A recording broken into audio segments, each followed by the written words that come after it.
दोस्तों, आज का टॉपिक है मध्यकालीन भारत। मध्यकालीन भारत का 25 है। मध्यकालीन भारत का टॉपिक 25 है। उसका नाम है भारत पर अरबों का आक्रमण। भारत पर अरबों का आक्रमण। अरबवासी कौन है? जो सऊदी अरब के जितने क्षेत्र हैं, सऊदी अरब, इराक, ईरान, मकदूनिया, बगदाद, ये सब अरब कंट्री है।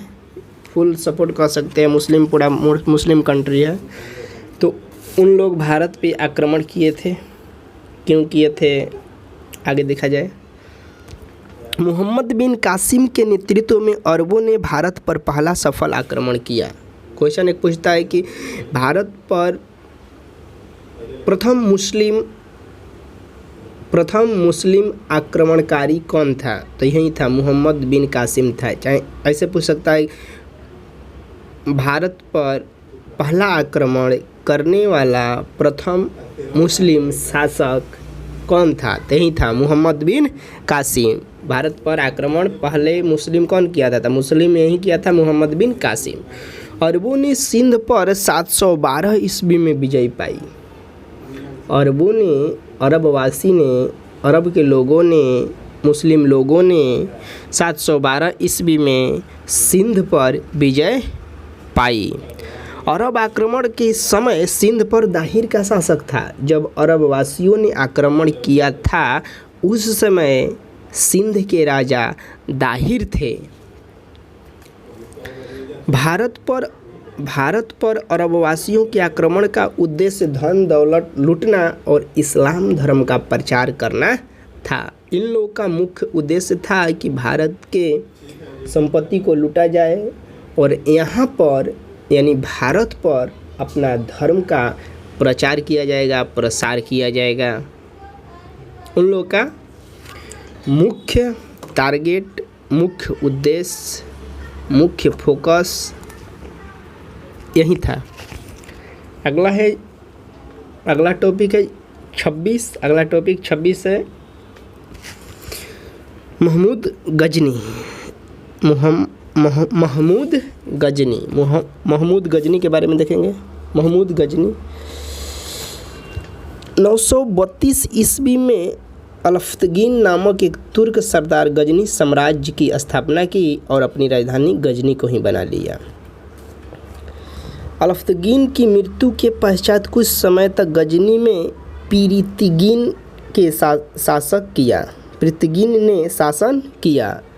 इसी के शासनकाल में सर्वप्रथम भारत पर आक्रमण हुआ। इसी के शासनकाल में भारत पर आक्रमण किया गया। इन लोगों ने ही भारत पर आक्रमण फर्स्ट बार किए थे। अब देखिए, प्रथम तुर्क आक्रमण के समय पंजाब में शाही वंश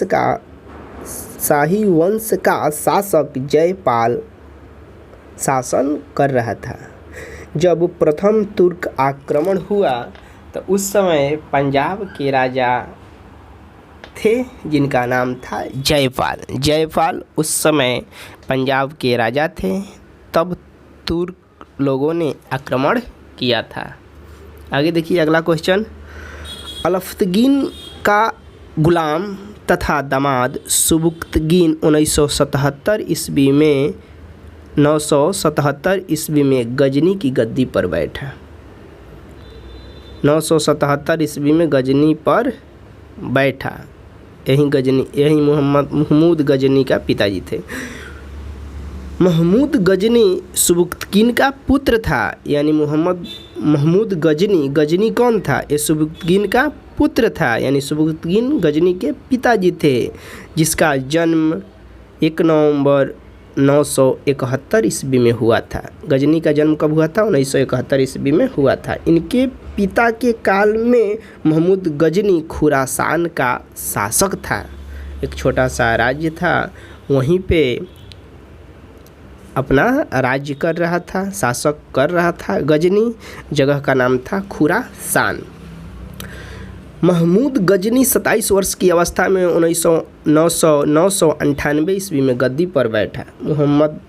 महमूद गजनी 27 वर्ष की अवस्था में 998 ईस्वी में गद्दी पर बैठा था। कुछ पूछ सकता है, क्वेश्चन पूछेगा कि गजनी गद्दी पर कब बैठा, तो 998 ईस्वी में गद्दी पर बैठा। उस समय उसकी आयु 27 वर्ष थी।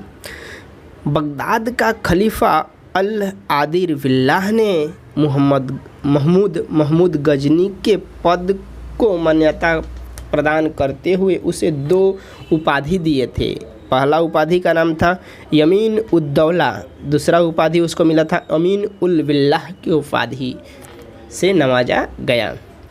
मोहम्मद गजनी ने भारत पर 17 बार आक्रमण किया था। क्वेश्चन पूछता है कि मोहम्मद गजनी ने भारत पर कितने बार आक्रमण किया। मोहम्मद गजनी ने भारत पर कितने बार आक्रमण किया था, तो 17 बार आक्रमण किया था।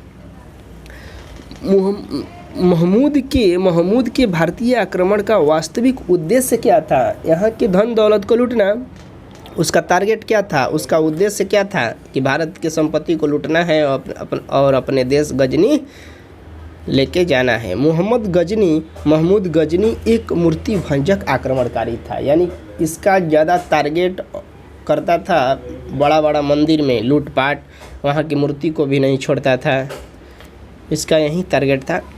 महमूद गजनी ने भारत पर प्रथम आक्रमण 1000 ईस्वी में किया था।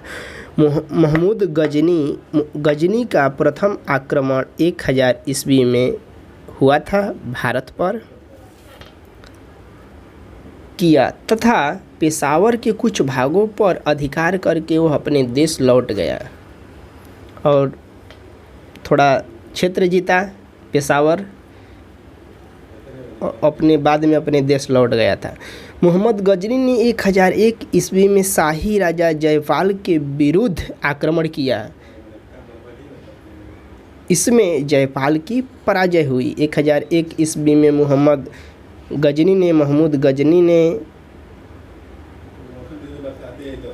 जयपाल यानी पंजाब के जो राजा थे, पंजाब के राजा जयपाल पर आक्रमण किया और उनको हरा दिया। महमूद गजनी 1008 ईस्वी में नगरकोट के विरुद्ध हमले को मूर्तिवाद के रूप में पहली महत्वपूर्ण जीत बताई थी। मोहम्मद गजनी ने थानेश्वर के चक्र स्वामिनी की कांच से निर्मित मूर्ति को लूटा था। मोहम्मद गजनी का सबसे चर्चित आक्रमण 1025 ईस्वी में सोमनाथ का मंदिर था। मोहम्मद गजनी का सबसे भयानक आक्रमण और सबसे भयानक लूटपाट वही माना जाता है 1025 ईस्वी में सोमनाथ का मंदिर, गुजरात वाला मंदिर सोमनाथ मंदिर, उस समय लोग सौराष्ट्र बोलते थे। इस मंदिर की लूट में उसे करीब 20 लाख दिनार की संपत्ति हाथ लगी। सोमनाथ की रक्षा में सहायता करने के कारण अलीवाड़ा के शासक महमूद ने आक्रमण किया। सोमनाथ मंदिर लूट कर ले जाने के क्रम में मोहम्मद पर जटों ने आक्रमण कर दिया और कुछ संपत्ति इन लोग के हाथ आई। महमूद गजनी का अंतिम भारतीय आक्रमण 1027 ईस्वी में जाटों के विरुद्ध हुआ था। जो इसको जब सोमनाथ के मंदिर के लूट के ले जा रहा था तब जाटों ने आक्रमण किया था, तब बाद में जाटों पर आक्रमण किया महमूद गजनी का अंतिम आक्रमण 1027 ईस्वी में हुआ था जाटों के विरुद्ध। सुल्तान की उपाधि धारण करने वाला प्रथम शासक महमूद गजनी था। सुल्तान के प्रथम उपाधि कौन धारण किया था? तो महमूद गजनी ने सुल्तान की उपाधि प्रथम बार धारण किया था। महमूद के सेना में सेवादार एवं तिलक जैसे हिंदू उच्च पदों पर आसीन थे। इसके सेवादार में और अधिकारी में भी हिंदू थे। महमूद गजनी की मृत्यु 1030 ईस्वी में हो गई। इसकी मृत्यु कब हुई थी? 1030 ईस्वी में इसकी मृत्यु हो गई। अब इसके बाद आता है गोरी। इस topic number 27 Mohammad Ghori. Topic number 27 Mohammad Ghori. देखिए गोरी के बारे में पढ़ा जाए। गौर महमूद गजनी के अधीन एक छोटा सा राज्य था। गोरी, गौर एक जगह का नाम था। महमूद गजनी के अधीन एक छोटा सा राज्य था। 1173 ईस्वी में शहाबुद्दीन मोहम्मद गोरी गौर का शासक बना। गजनी के ही क्षेत्र में था, बहुत छोटा सा एक बोल दीजिए राज्य था, वहीं पे गोरी राज्य करता था। इसने भारत पर पहला आक्रमण 1075 ईस्वी में मुल्तान के विरुद्ध किया था।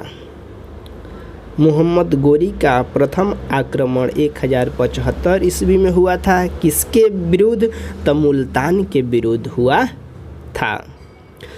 मोहम्मद गोरी का दूसरा आक्रमण 1178 ईस्वी में पाटन गुजरात पर हुआ था। मोहम्मद गोरी का दूसरा आक्रमण 1178 ईस्वी में हुआ था। कहाँ पे? तो पाटन गुजरात में हुआ था। वहाँ के शासक थे भीम द्वितीय। गोरी को बुरी तरह से पराजित कर दिए थे, यानी गोरी को हरा दिए थे। कौन?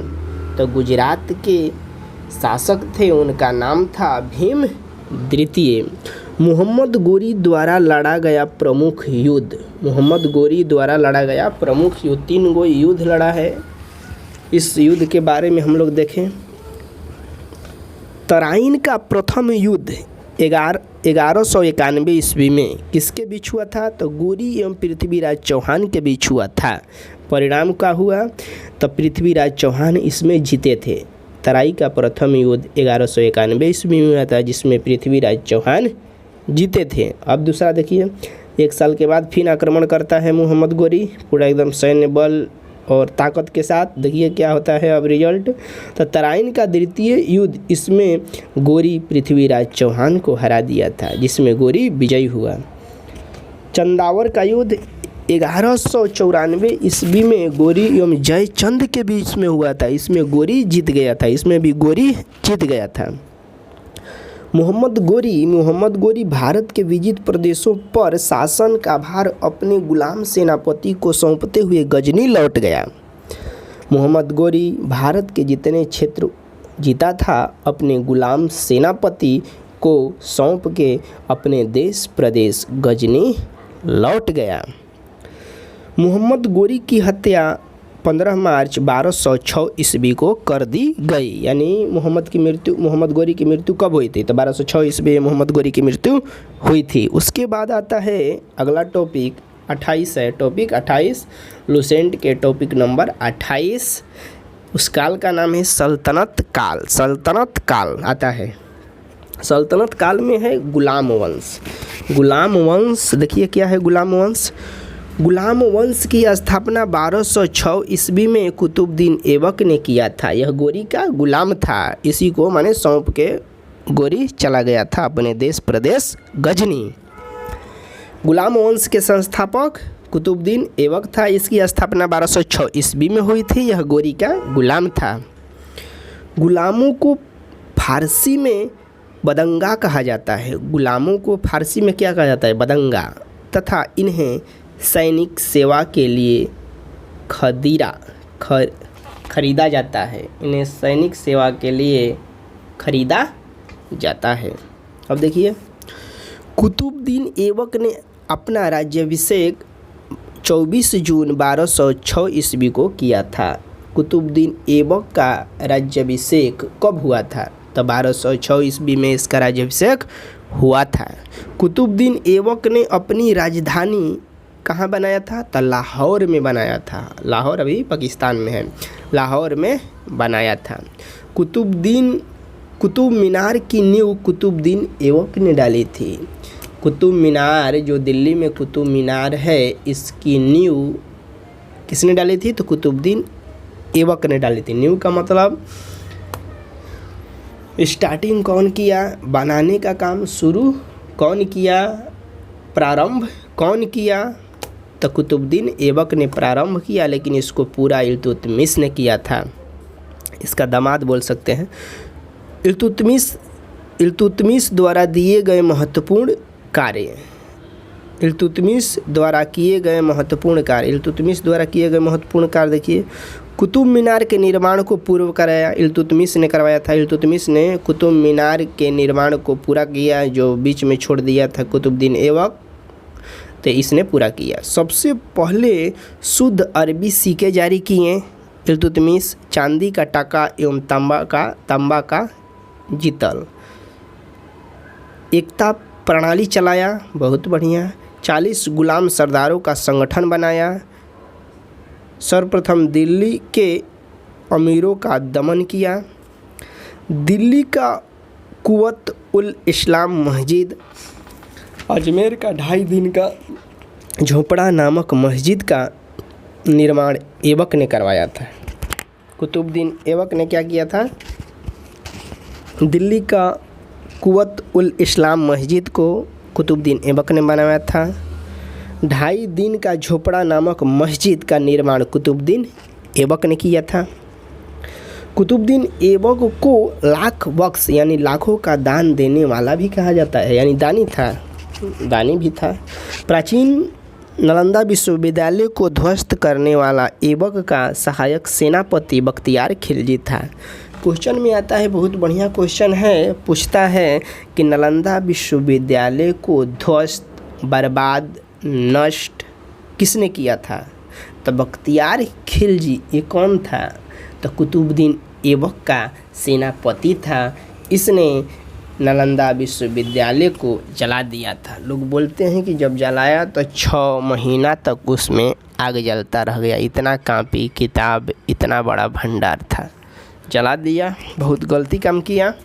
उस ज़माने के सबसे बड़ा विश्वविद्यालय था, दुनिया के टॉप 10 में उसका नाम था। टॉप 10 मत कहिए, नंबर 1 पे था।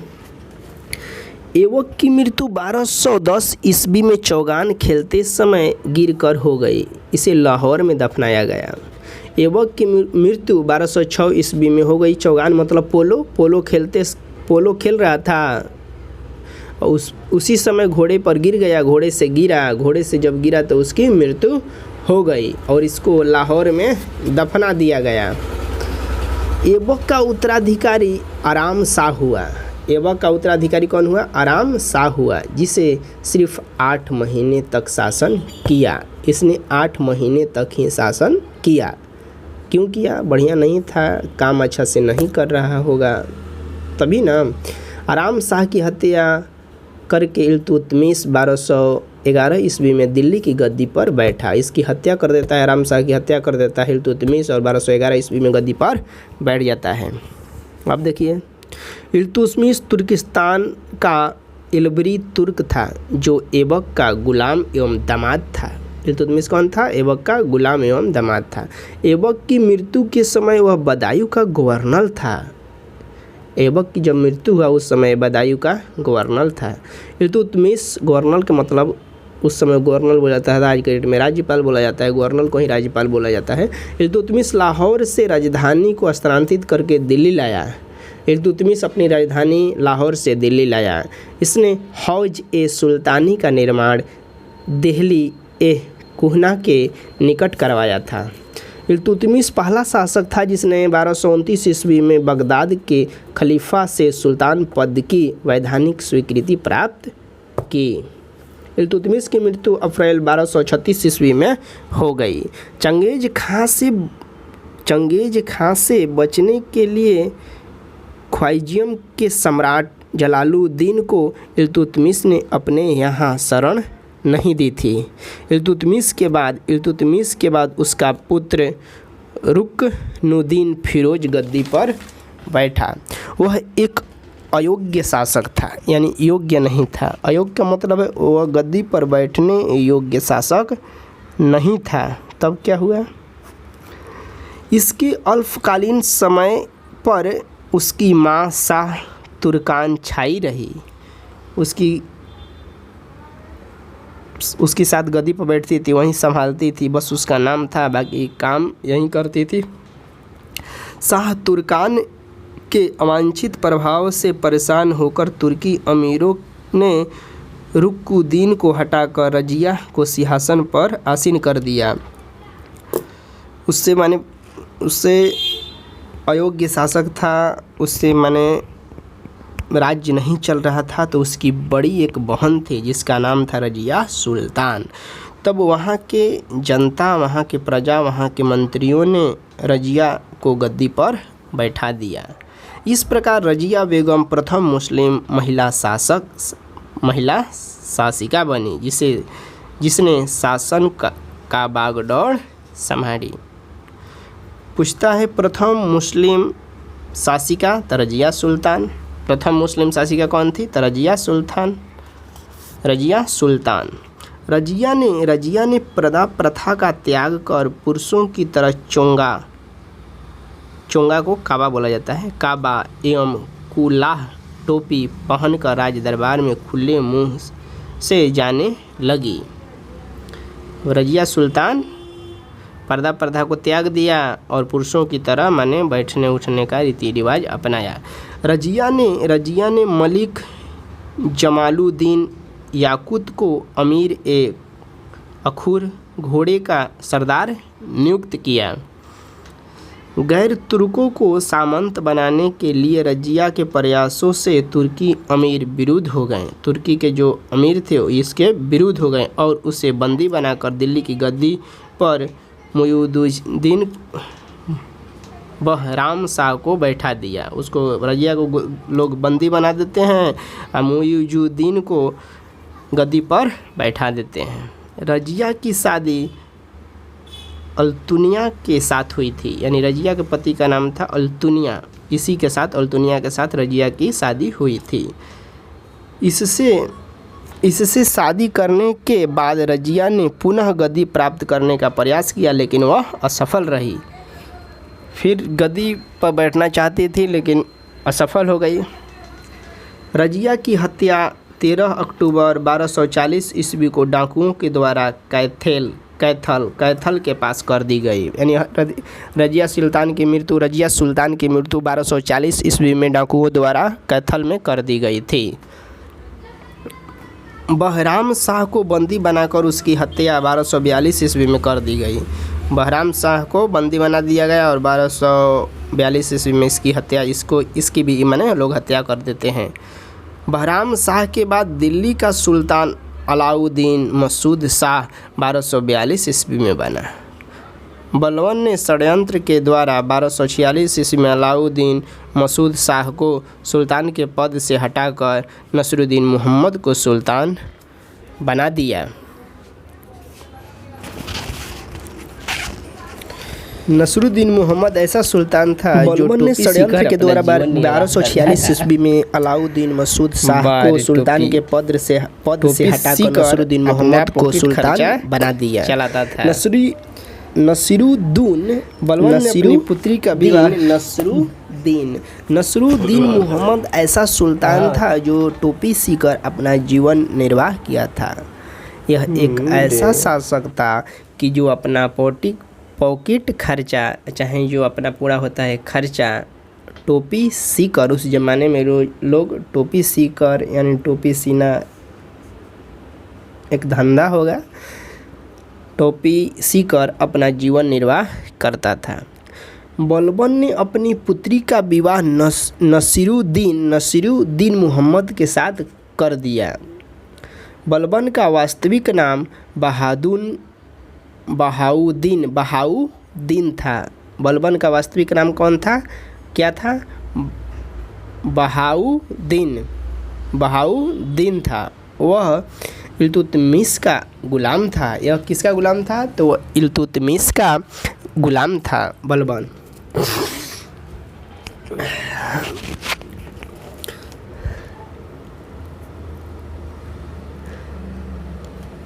बलबन 1266 ईस्वी में गयासुद्दीन बलबन के नाम से दिल्ली की गद्दी पर बैठा। यह मंगोलों के आक्रमण से दिल्ली की रक्षा करने में सफल रहा।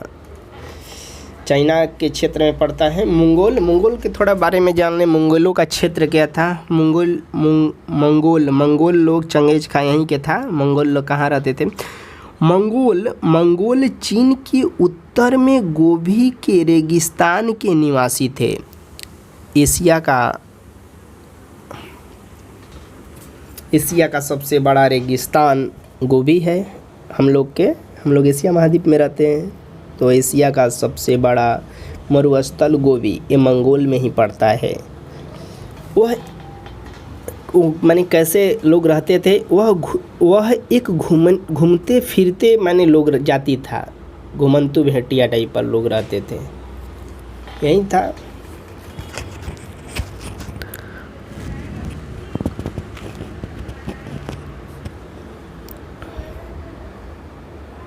माने जब मंगोल लोग आक्रमण किए थे तब दिल्ली को बचाया था, सुरक्षा प्रदान किया था, जिसका नाम बलबन था।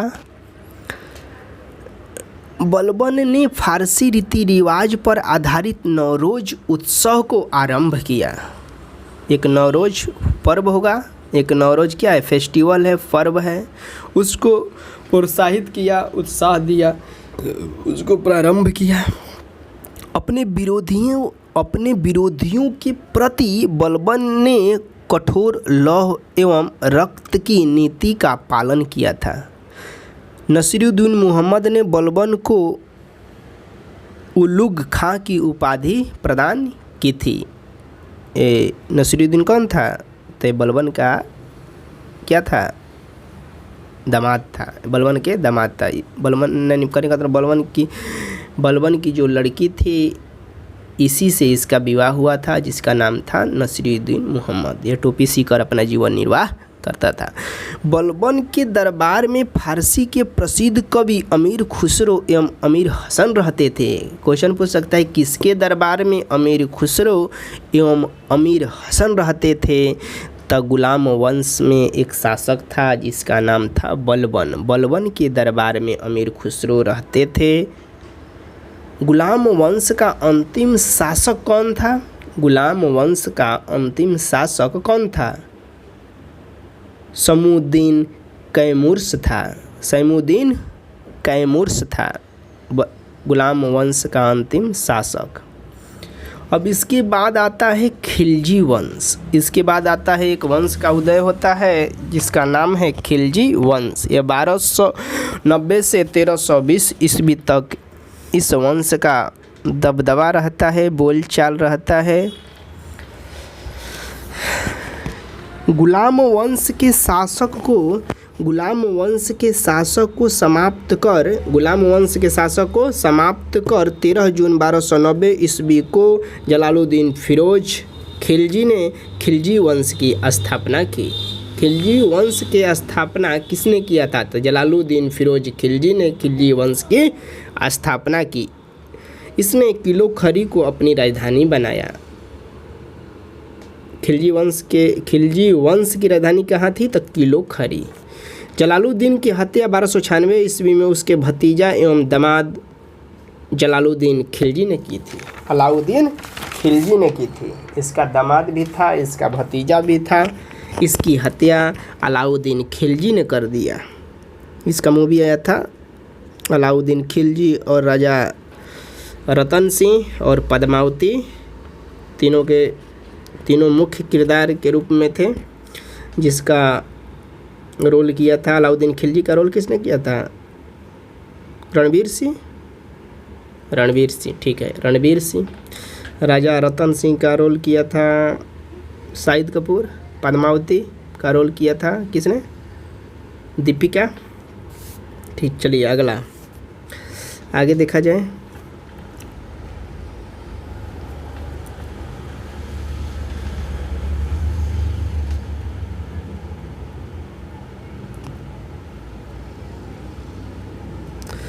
बाईस अक्टूबर 1296 ईस्वी में अलाउद्दीन दिल्ली का सुल्तान बना। अलाउद्दीन के बचपन का नाम अली तथा गुरसाप था। अली शॉर्ट गुरसाप या अली था। अलाउद्दीन के बचपन का नाम अली एवं गुरसाप था।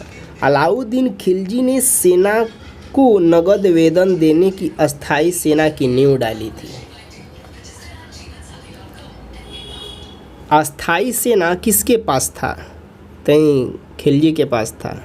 अलाउद्दीन खिलजी के पास अस्थाई सेना था और नगद कैश देता था।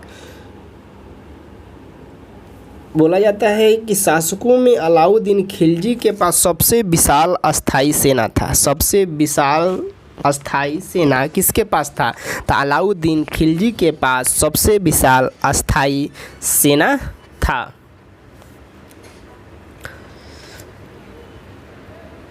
अमीर खुसरो के बारे में थोड़ा देख लिया जाए। अमीर खुसरो का मूल नाम मोहम्मद हसन था।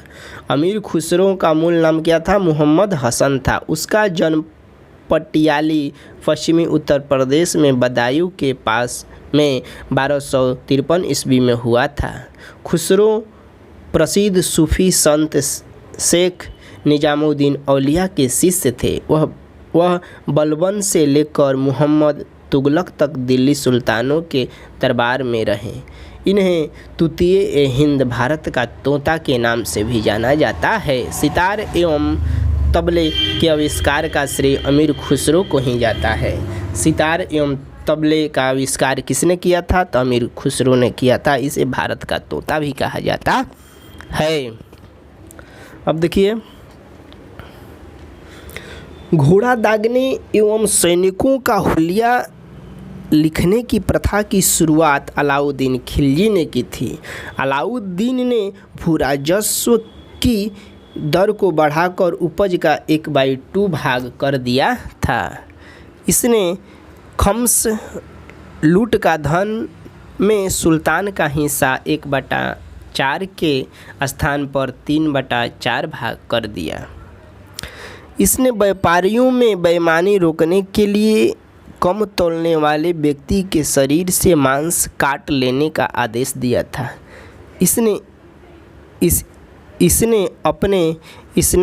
अपने शासनकाल में मूल्य नियंत्रण प्रणाली को दृढ़ता से लागू किया।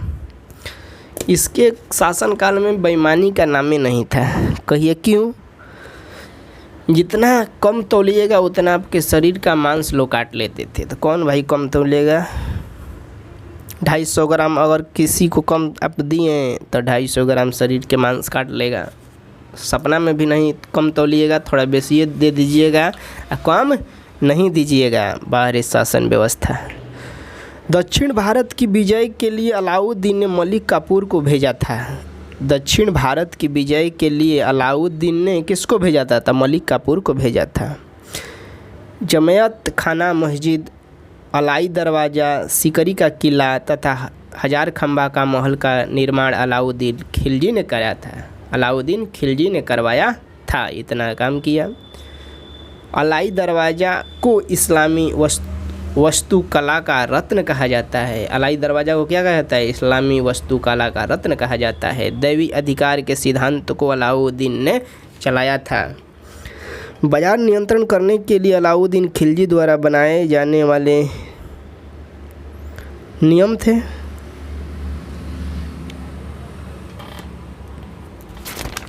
अगला देखिए क्या है। सिकंदर ए सनी की उपाधि से स्वयं को अलाउद्दीन खिलजी ने विभूषित किया था। स्वयं को अपने को मैंने नाम दिया था सिकंदर ए सनी की उपाधि। अलाउद्दीन ने मलिक याकूब को दीवान ए रियासत नियुक्त किया था। अलाउद्दीन द्वारा नियुक्त परवाना नवीन नामक अधिकारी वस्तुओं को परमिट जारी करते थे। अलाउद्दीन खिलजी के द्वारा लगाए जाने वाले 2 नवीन कर थे। चराई कर दुधारू पशुओं पर लगाया जाता था।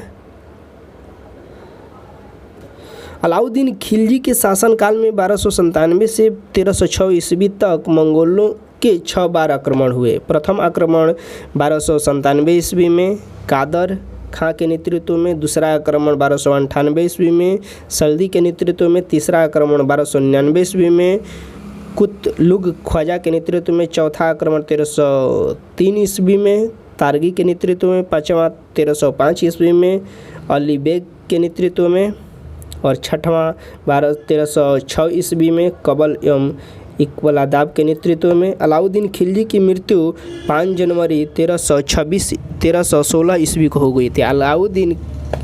अलाउद्दीन खिलजी की मृत्यु 1316 ईस्वी में हो गई। कुतुबुद्दीन मुबारक खिलजी 1316 ईस्वी को दिल्ली के सिंहासन पर बैठा। कुतुबुद्दीन मुबारक खिलजी दिल्ली की गद्दी पर कब बैठा था? 1316 ईस्वी में दिल्ली की गद्दी पर बैठा। इसे नग्न स्त्री पुरुष की संगत पसंद थी। इसे नग्न स्त्री और पुरुष की संगत पसंद थी। कहने का मतलब ये नग्न रहता था, इसको पसंद आता था, नग्न स्त्री और पुरुष के साथ ये रहता था। कभी कभी लोग बोलते थे कि अपने राज दरबार में स्त्रियों के कपड़ा कभी कभी पहन के आ जाता था, कभी कभी नंगा भी आ जाता था अपने राज दरबार में। तो वहाँ के राजा और प्रजा बहुत दुखी होते थे, बहुत क्रोधित होते हैं। तब इसका कत्ल लोग कर देते हैं। देखिए आगे कौन कत्ल करता है, कैसे होता है। मुबारक खिलजी कभी कभी राज दरबार में स्त्रियों का वस्त्र पहनकर आ जाता था। बरनी के अनुसार मुबारक कभी कभी नग्न होकर राज दरबारियों के बीच दौड़ा करता था। मुबारक खान ने खलीफा की उपाधि धारण की थी। मुबारक के वजीर खुसरो खान ने 15 अप्रैल 1320 ईस्वी को इसकी हत्या कर दी और स्वयं दिल्ली की गद्दी पर बैठ गया। वजीर खुसरो ने इसकी हत्या कर दी थी मुबारक खान को। खुसरो खान ने पैगंबर के सेनापति की उपाधि धारण की। खुसरो खान ने पैगंबर के सेनापति की उपाधि धारण की थी। इसके बाद एक वंश आता है, उसका नाम है तुगलक वंश। इसके बाद एक वंश आता है, उसका नाम है तुगलक वंश। 1320 से 1398 ईस्वी तक इस वंश का प्रकोप था। देखिए तुगलक वंश के बारे में थोड़ा देखेंगे। तुगलक वंश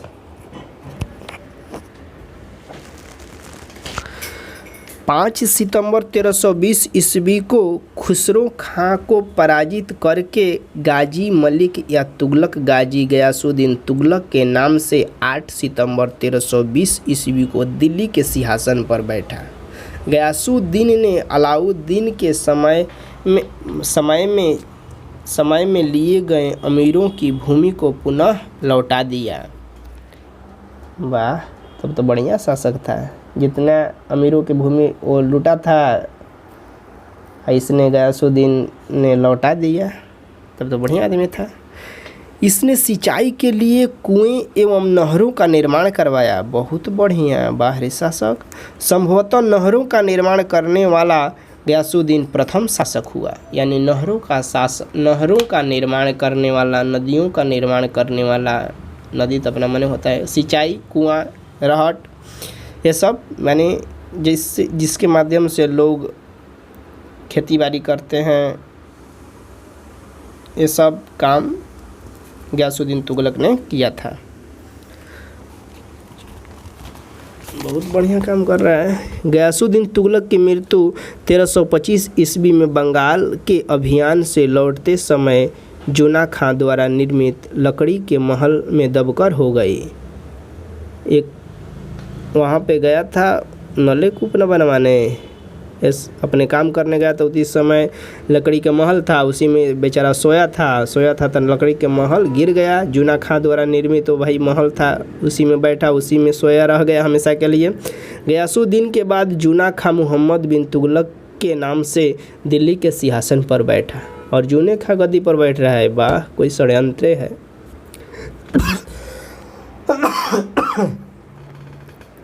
मध्यकालीन सभी सुल्तानों में मोहम्मद तुगलक सर्वाधिक शिक्षित, विद्वान एवं योग्य व्यक्ति था। मध्यकालीन भारत में सबसे पढ़ा लिखा, सबसे विद्वान, सबसे शिक्षित एक व्यक्ति का नाम था, उसका नाम था मोहम्मद तुगलक। ये बहुत शिक्षित था। लेकिन देखिए उल्टा सीधा यही काम करता है। मोहम्मद बिन तुगलक को अपनी सनक भरी योजनाओं, क्रूर कृत्यों एवं दूसरे के सुख दुख के प्रति अपेक्षा भाव रखने के कारण इसे स्वप्नशील, पागल, रक्त पिपासु कहा जाता था। इसको पागल भी लोग बोलते थे, ज़्यादा पढ़ लिया था ना, दिमाग इसका क्या हुआ था, हैंग हो गया था। पढ़ा लिखा था लेकिन उल्टा सीधा हमेशा काम करता था। कहने का मतलब सिस्टम जो है क्या है, हैंग हो गया है, हैंग कर रहा है, यही ना कह सकते हैं। मोहम्मद बिन तुगलक ने कृषि के विकास के लिए अमीर ए कोही नामक एक नवीन विभाग की स्थापना की। मोहम्मद बिन तुगलक ने अपनी राजधानी दिल्ली से देवगिरी में स्थानांतरित की और उसका नाम दौलताबाद रखा। उसका नाम क्या रखा, दौलताबाद रखा।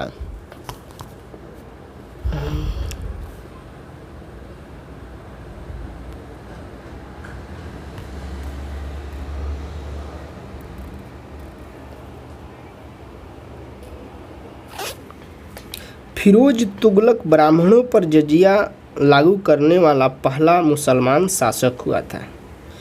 फिरोज तुगलक ने एक नया कर, सिंचाई कर भी लगाया जो उपज का 1/10 में 10वां भाग लेता था। फिरोज तुगलक ने 5 बड़ी नहरों का निर्माण करवाया था।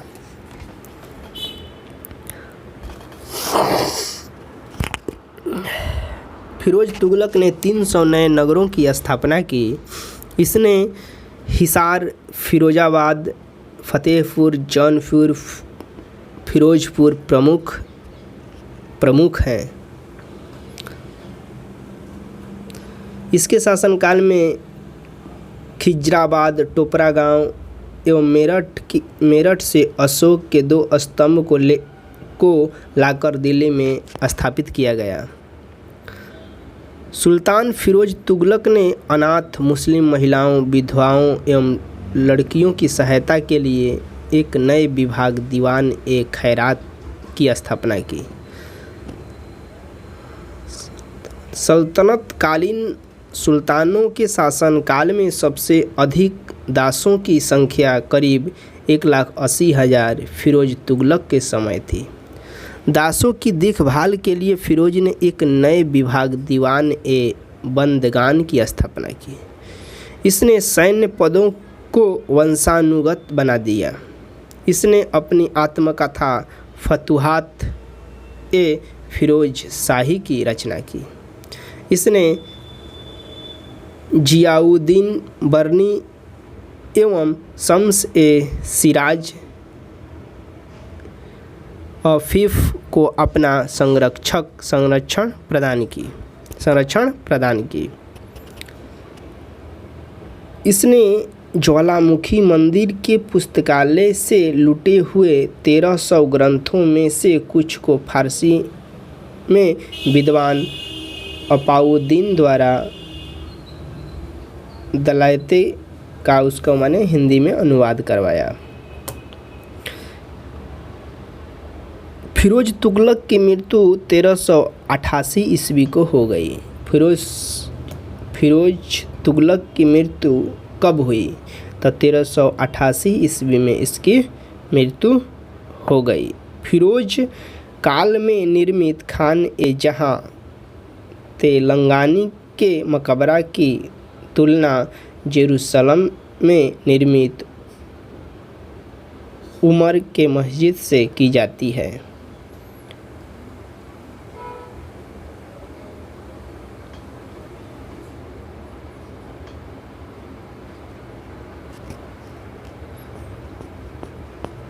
तुगलक वंश का अंतिम शासक नसरुद्दीन मोहम्मद तुगलक था। इसका शासन दिल्ली से पालम तक ही रह गया था। तैमूर लंग ने सुल्तान नसरुद्दीन मोहम्मद तुगलक के समय 1398 ईस्वी में दिल्ली पर आक्रमण किया। नसरुद्दीन के समय में ही मलिक उपाधि धारण की। एक हिजड़ा मलिक सावरकर ने जौनपुर में एक स्वतंत्र राज्य की स्थापना की। इसके बाद आता है इसके बाद आता है एक वंश है जिसका नाम है सयद वंश। सयद वंश का संस्थापक खिज्र खां था। सयद वंश के संस्थापक कौन था? खिज्र खां था। इसने सुल्तान की उपाधि न धारण कर अपने को रयत ए आला की उपाधि से ही खुश रखा। खिज्र खां तैमूर लंग का सेनापति था। भारत में लुटते समय तैमूर लंग ने खिज्र खां को मुल्तान, लाहौर एवं दीपालपुर का शासक नियुक्त किया। खिज्र खां नियमित रूप से तैमूर के पुत्र शाहरुख को कर भेजता था। खिज्र खां की मृत्यु 20 मई 1421 ईस्वी को हो गई। खिज्र खां के पुत्र मुबारक खां ने शाही उपाधि धारण की थी।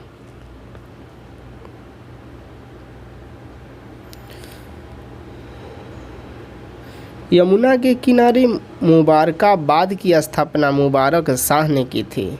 सयद वंश का अंतिम सुल्तान अलाउद्दीन आलम शाह था। सयद वंश का शासक करीब 37 वर्ष तक शासन किए थे। इसके पास आधा है लोदी वंश। 1451 से 1526 ईस्वी तक इन्होंने राज्य किया था।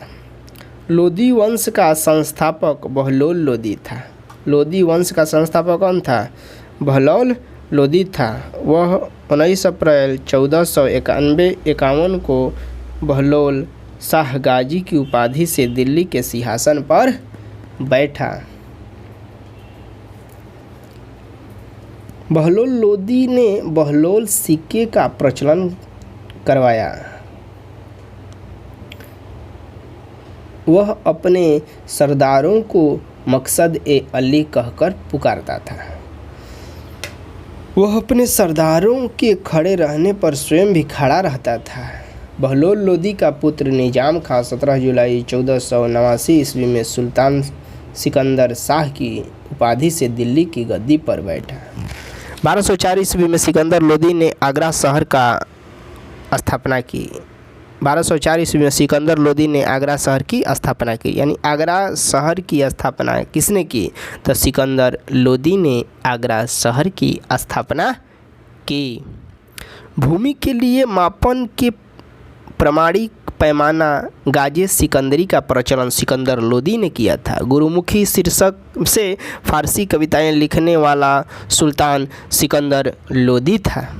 सिकंदर लोदी ने आगरा को अपनी नई राजधानी बनाया। सिकंदर लोदी ने आगरा को अपनी नई राजधानी बनाया। इसके आदेश पर संस्कृत के एक आयुर्वेद ग्रंथ का फारसी में फरगह सिकंदरी के नाम से अनुवाद हुआ। इसने नगरकोट के ज्वालामुखी मंदिर की मूर्ति को तोड़कर उसके टुकड़े को कसाईयों को मांस तौलने के लिए दे दिया था। इसने मुसलमानों को ताजिया निकालने एवं मुसलमान स्त्रियों को पीरों एवं संतों के मज़ार पर जाने पर प्रतिबंध लगा दिया। गले की बीमारी के कारण सिकंदर लोदी की मृत्यु 21 नवंबर 1517 ईस्वी को हो गई। इसी दिन इसका पुत्र इब्राहिम शाह की उपाधि से आगरा के सिंहासन पर बैठा। 21 अप्रैल 1526 ईस्वी को पानीपत के प्रथम युद्ध में इब्राहिम लोदी बाबर को हरा दिया। बाबर से हार गया। 21 अप्रैल 1526 ईस्वी पानीपत के प्रथम युद्ध में इब्राहिम लोदी बाबर से हार गया। इस युद्ध में वह मारा गया। इब्राहिम लोदी पानीपत के प्रथम युद्ध में मारा गया, हार गया। पानीपत का प्रथम युद्ध बाबर ने जीता था। बाबर को भारत पर आक्रमण करने के लिए निमंत्रण पंजाब के शासक दौलत खां लोदी एवं इब्राहिम लोदी के चाचा आलम खां ने दिया था। मोठ की मस्जिद का निर्माण सिकंदर लोदी के वजीर द्वारा करवाया गया।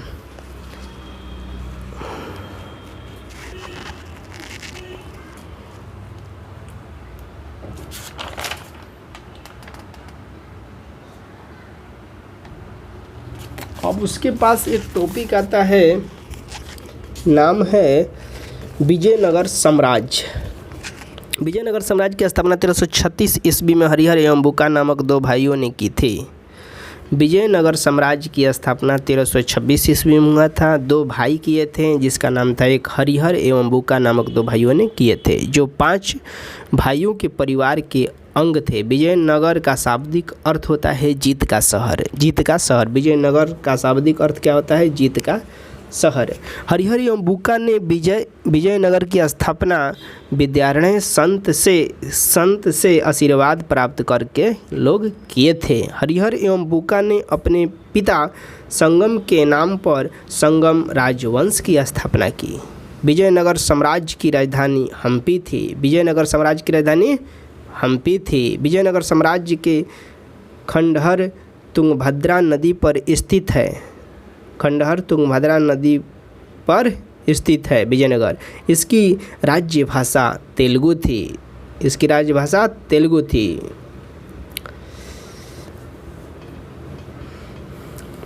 हरिहर एवं बुक्का पहले वारंगल के काकतीय शासक प्रताप रुद्र देव के सामंत थे। आंध्र प्रदेश का सब क्षेत्र था। विजयनगर साम्राज्य पर क्रमशः निम्न वंशों ने शासन किया: संगम, सलू, तुलुव और विंडू वंश।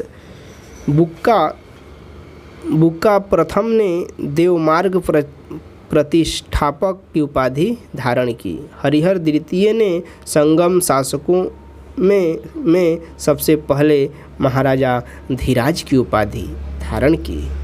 इटली की यात्री निकोलो आंटी विजयनगर की यात्रा पर देवराय प्रथम के शासन काल में आया।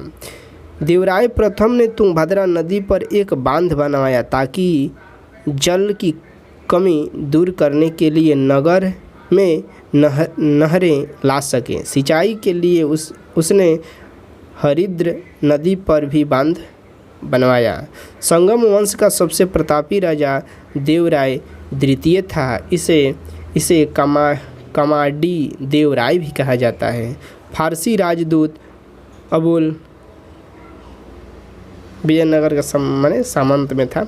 प्रसिद्ध तेलुगु कवि श्रीनाथ कुछ दिनों तक देवराय द्वितीय के दरबार में रहते थे।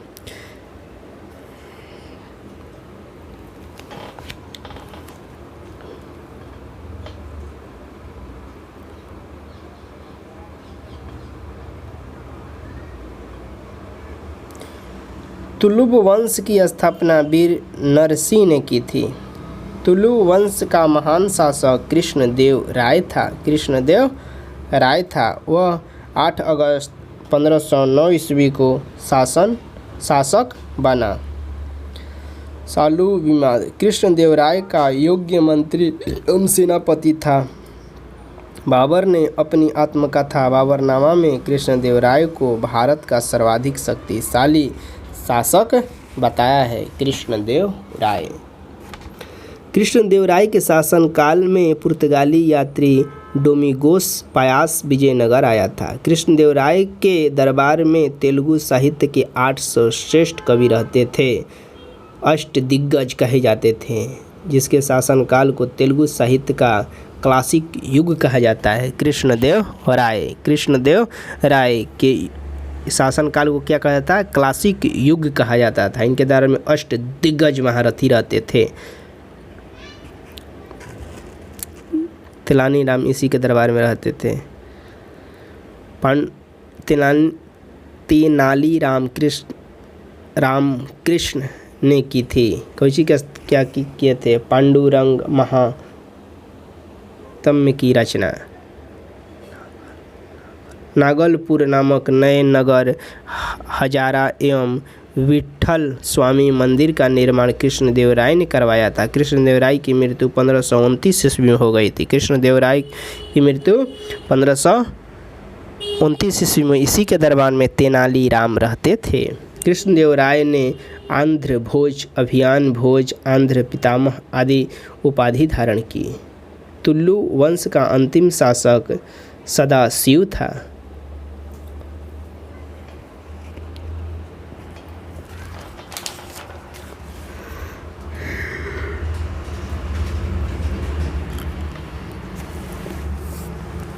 विजयनगर साम्राज्य की आय का सबसे बड़ा स्रोत लगान था। भू राजस्व की दर उपज का 1/6 भाग लिया जाता था।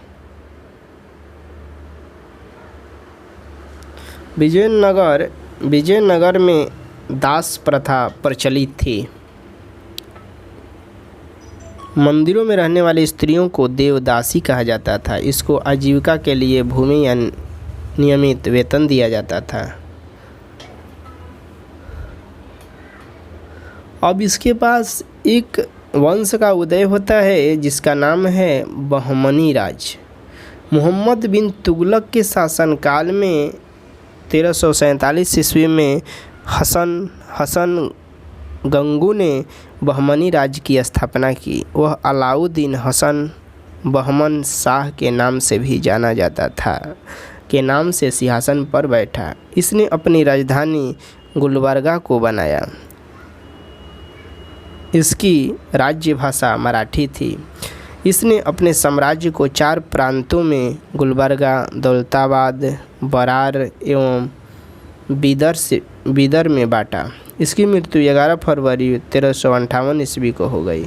अलाउद्दीन हसन के पश्चात उसका पुत्र मुहम्मद शाह प्रथम सुल्तान बना। इसके काल में ही सबसे पहले बारूद का प्रयोग बुक्का के विरोध में हुआ था। इसी के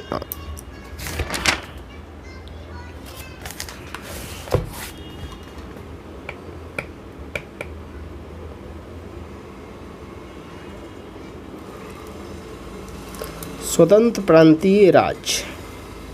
जौनपुर की स्थापना फिरोज शाह तुगलक ने अपने भाई जौना खां के स्मृति में की थी। जौनपुर में स्वतंत्र तुर्की राजवंश की स्थापना मलिक समरकर ख्वाजा जहान ने की थी। ख्वाजा जहान को मलिक उस सर्क की उपाधि 1394 ईस्वी में फिरोज शाह तुगलक के पुत्र सुल्तान महमूद ने की थी। लगभग 75 वर्ष तक स्वतंत्र रहने के बाद जौनपुर पर बहलोल लोदी ने कब्जा कर लिया। अटाला देवी मस्जिद का निर्माण कन्नौज के राजा विजय चंद्र द्वारा निर्मित अटाला देवी के मंदिर को तोड़कर किया गया था। जामा मस्जिद का निर्माण 1470 ईस्वी में हुसैन शाह तुर्क के द्वारा किया गया था।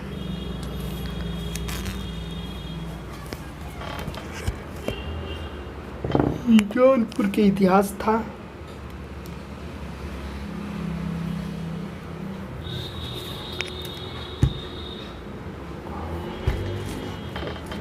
तो अब देखिए कश्मीर का इतिहास। सुहादेव नामक एक हिंदू ने 1301 ईस्वी में कश्मीर में हिंदू राज्य की स्थापना की। सुहादेव नामक एक हिंदू ने 1301 ईस्वी में कश्मीर में हिंदू राज्य की स्थापना की थी। 1339 से 1340 ईस्वी में कश्मीर में शाह मीर के द्वारा प्रथम मुस्लिम वंश की स्थापना की गई।